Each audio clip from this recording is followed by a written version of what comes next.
Hello, everybody. Hello. Okay. If you are watching this or watching me live, I want you to drop in the chat below, just to start us off, one little thing that feels nice to you today. Maybe one little thing that feels comforting or that you're grateful for today. Before we get going, I want you to just put that in the chat, okay? Okay. And then we're going to move on to today's topic. So today, everybody, I am talking about hunger, as well as this experience of what feels like overeating. So if you are someone who you feel like you experience levels of hunger that feel quite intense, or maybe that just feel really nonstop, like you just can't really actually ever get satisfied no matter what you eat. Or if you are someone who feels like you are constantly swinging back and forth between either overeating, so eating more than what you feel is comfortable or what you needed, and either undereating or restricting, and that you feel like there's no peaceful place in between those two things for you right now, then this is a video for you. We're going to be talking about that swinging back and forth between the overeating and undereating, or what many people do call the binge restrict cycle. I am going to talk today about why these levels of hunger that you're experiencing are happening. What physiological things are happening in your body to make you feel that way, as well as what behaviors are leading you to feel that way, as well as why this swinging back and forth between overeating and undereating is happening as well, and why these episodes may happen for you. Lastly, I'm going to talk about how you get to the other side of it, how you get out of this place where you can actually feel content with your hunger and fullness cues, and you can feel like you actually are living in that in-between place of peace with food, where you have control over what you're eating and you feel satisfied with your choices. Because there is a way to get there, I promise you. It just takes a bit of work and a bit of effort and some support. So we're going to talk about that. Okay, so the first thing I want you to know is that if this is you, these things that I'm explaining of intense hunger and feeling not being able to satisfy and swinging back and forth, there's nothing wrong with you. Okay? Diet culture and our society has instilled into our brains that eating more, and whatever that means for you, or eating past fullness is a wrong thing to do. But there's nothing wrong about it. There's nothing wrong with it. Your body knows what it's doing when it's sending you your hunger signals and when it's sending you desires to eat. Your body has a very smart plan attached to these desires it's sending, and it's propelling you to feel this hunger and go to food in these ways because it knows what you need. And it's trying to get you back to a place of homeostasis, of balance, of safety and health. The struggle and the distress comes when we try to fight our bodies. Peace will always come when we allow ourselves to listen to our body and listen to what we need. But the stress and the imbalance and the swinging back and forth and the discontent comes when we fight that, when we fight our bodies. So first, I want to talk a little bit about this actual term overeating that I'm using and what this means for today's context. Overeating, and I'm going to continue to do this, okay, everyone? You're going to see me do this a lot because overeating is a subjective term. Overeating can look incredibly different from person to person. What we're going to be getting to is that there is no over when your body is simply trying to regain balance. There's no over when that overeating is coming from a place of undereating. There's just a matter of rebalancing, recalibrating, and rebuilding trust. So this term overeating is very contextual and very subjective depending on the person. And this is why I work one-on-one with women. Because everyone's situation and everyone's history and everyone's way of getting to where they are right now is very individual. It's dependent on you and your experience of eating, which is why I do believe it's very important to be supported as you navigate your own relationship with eating and with food. So if overeating, it could look like simply eating past fullness, where you experience a bit of a stomach ache maybe, or you just physically don't feel too great, all the way to binge eating, which has its own other criteria.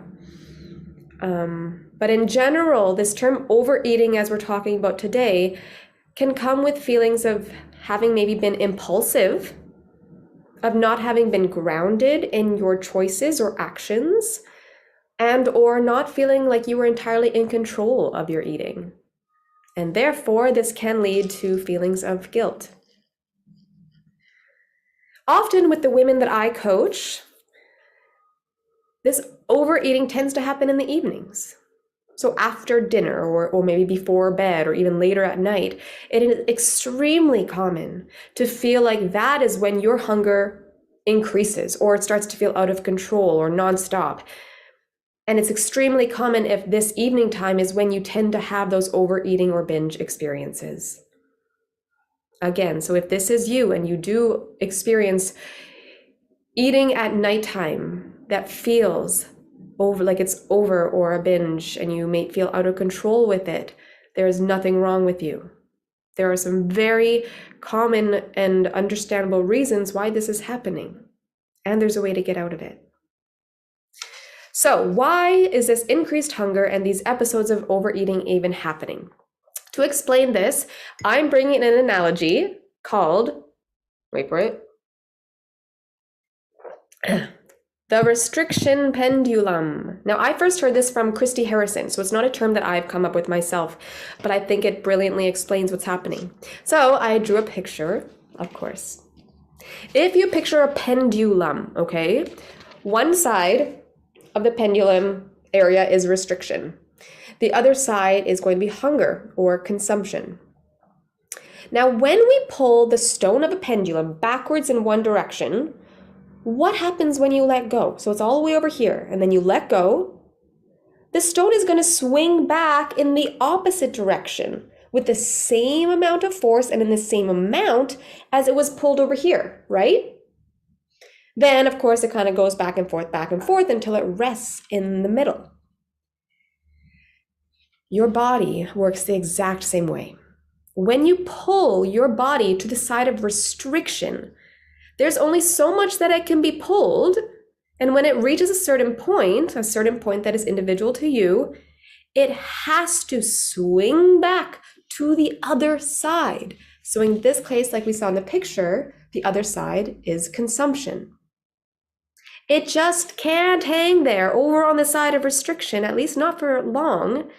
And when it does finally let go, it won't just peacefully go back to the middle. No, in order for it to respond, in order for it to find rest in the middle, just like this pendulum, it has to respond to being pulled to the side of restriction. And this response is by swinging to the other side. Now, depending on how long that pendulum has been pulled over to the restriction side, how long it's been going, traveling over there, or how powerfully it was pulled back, this pendulum will respond with different strengths as well. So this consumption or this overeating can be more intense depending on how much consumption is needed in order to rebalance out the restriction that it's coming from. Remember that pendulum, if it goes back this amount, it's gonna swing back that amount. If it goes back this amount, it may just swing back this amount. And this, in a way, is beyond your control. This is biology kicking in. This is physiological. This has nothing to do with who you are as a person or what you're capable of, or the discipline you have, or the things you even want. Because at the end of the day, your body will take over when it comes to your protection, when it comes to finding balance in you again. So binging or overeating is not a sign of your willpower or your discipline. These behaviors, more often than not, are caused by and fueled by restriction. But what you can control is eliminating your body's need to swing to the other side of consumption or overconsumption. You can control this pulling of this side, on the restriction side. That's where you get to have the control, because you know the effect of your actions here and what will happen over here. So the way you do that is to gradually learn how to stop pulling your body over to the restriction side and firing that pendulum swing. Now, let's talk a little bit about restriction and what that actually means. Because restriction can be sneaky. Restriction doesn't just have to mean physically not eating or eating very little. Restriction means not meeting your body's needs, not giving your body what it's asking for and requires, and that is different for everybody. And it's also more than diet culture wants to tell us.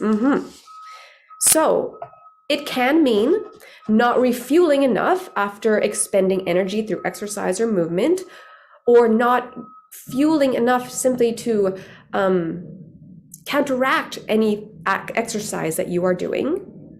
It can mean skipping a meal or skipping a snack, but it could also mean maybe you're eating an adequate amount of energy, but you might be eliminating a certain type of food or macronutrient, like cutting out fats or carbohydrates or not having enough carbohydrates.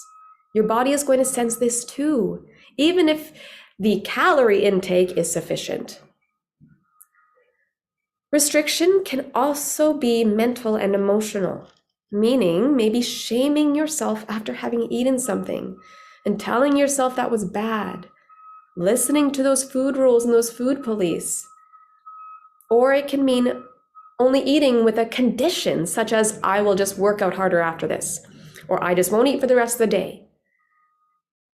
It can also be ignoring cravings and not giving yourself the nourishment that fills a certain need of the moment, like comfort, comforting foods, or self-care activities. These are all acts of restriction, which means these are all ways that your body gets pulled to the side of the pendulum and will want and need to go to the consumption side. It'll need to rebalance itself out. Other physiological, quickly, I'm just going to go through other reasons why you feel these cravings or this intense levels of hunger or these intense desires to eat more food. There's physiological things that are happening when we restrict our bodies and we don't give it the energy it needs or in the frequency that it needs. Our blood sugar drops. When our blood sugar drops, we literally will have more cravings. There isn't enough sugar in your system, so your body is going to send you cravings to get more sugar. When blood sugar drops, our thinking also goes down. So this can make it harder to make choices that feel grounded or that align with what you really need or really want. Not restriction and this blood sugar dropping can also make us feel tired. Feeling tired can be a trigger. Maybe feeling tired makes you want comfort, and comfort is in the form of food. When your body also isn't getting enough energy, specifically in the form of carbohydrates, your body will actually create more cortisol, which is a stress hormone, because it needs cortisol to be able to pull energy from other sources. So this restriction, which leads to more cortisol in your body, leads to more feelings of anxiety, more feelings of stress. And when we feel anxious and stressed, we feel like we have less control over our choices. Like we need something, we need to fill something. And often that comes with food. When your body also thinks it's being restricted, it will turn up its food-seeking signals, which means it will actually turn up your hunger hormone, ghrelin, making you feel more hungry. And it'll turn down your fullness hormone, leptin, which means that those fullness cues just won't be happening. It makes these shifts with your hormones when it feels like it's being pulled over to the restriction side. Now, the last thing I want to talk about is this effect of restriction, this effect of the pendulum. This works both in the short term and the long term.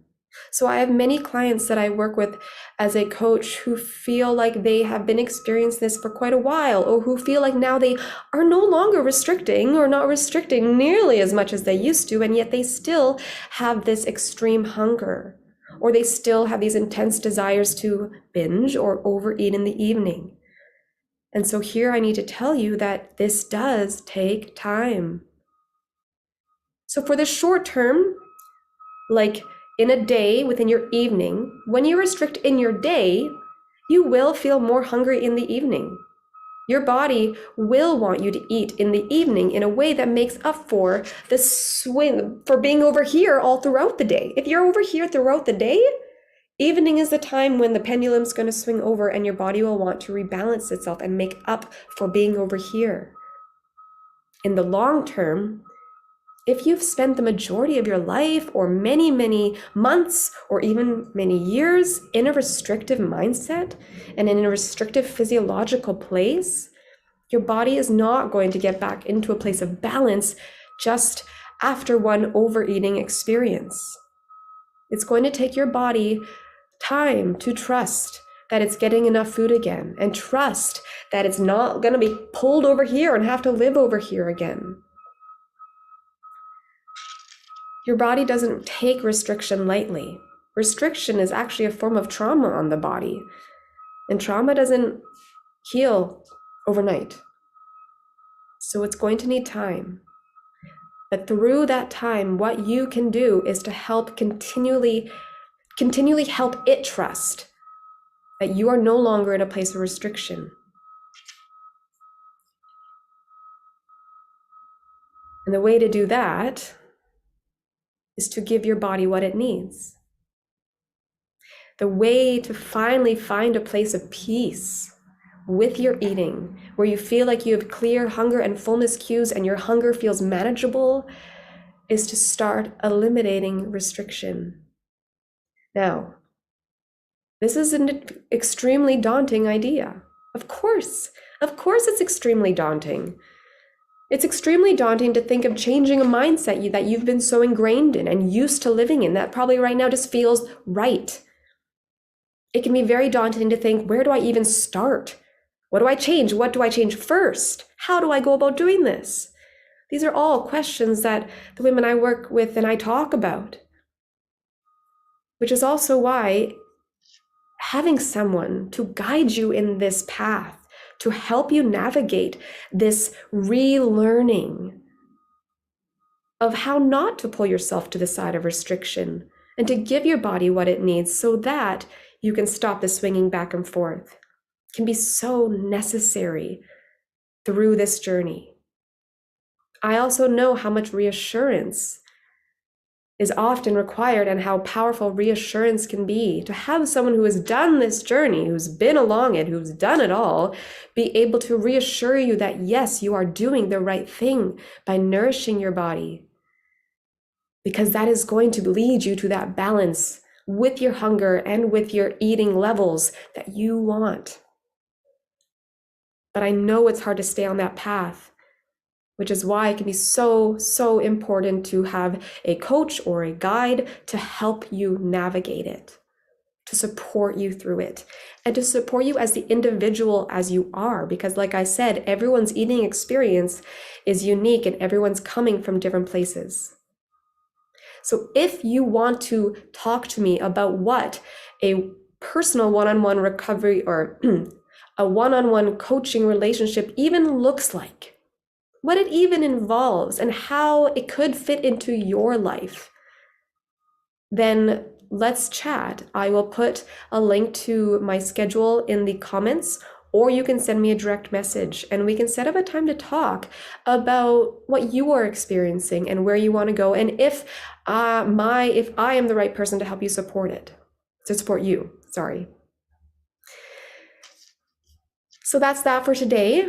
Let me know in the comments if you have any questions, or send me a direct message anytime. And again, the link to book a time to chat with me will be in the comments if you are wanting to get to a place of balance where you can be here in the middle at peace, because I know you can get there.